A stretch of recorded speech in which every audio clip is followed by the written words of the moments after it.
कृषी विभागाने जास्त दरामध्ये बॅटरी ऑपरेटेड स्प्रेअर खरेदी केल्याचं समोर एबीपी माझाच्या रियालिटी चेकमधून धक्कादायक बाब उघडकीस.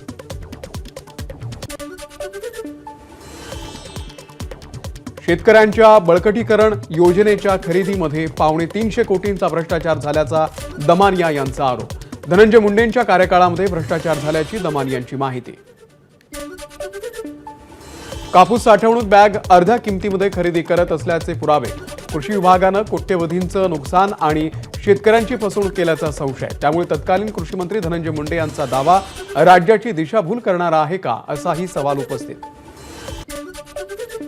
भ्रष्टाचारामध्ये धनंजय मुंडेंचा सहभाग, त्यांना मंत्रिपदावरून काढा आणि सरकारची प्रतिष्ठा राखा. वडेट्टीवारांचा सरकारवरती निशाणा. सरकार बेशर्माचं झाड असल्याचाही वडेट्टीवारांचा हल्ला.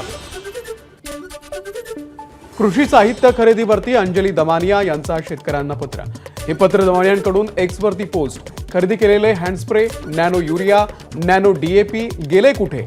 केवळ कागदावरच देणे घेणे झाले आहे का? पत्राद्वारे शेतकऱ्यांचा सवाल.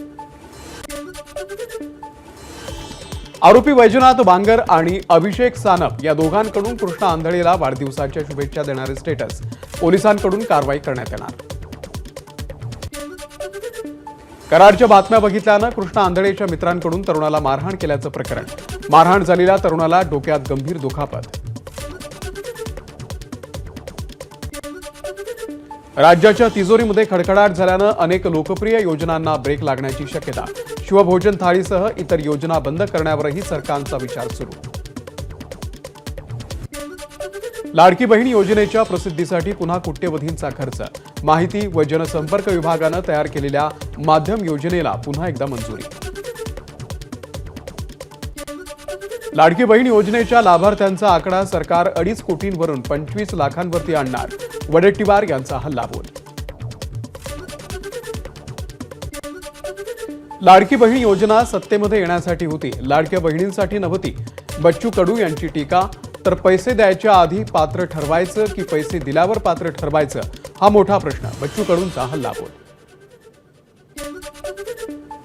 लाडकी बहीण योजनेमध्ये लाभार्थ्यांच्या संख्येमध्ये टप्प्याटप्प्यानं कपात करण्याचे सरकारचे प्रयत्न सुरू.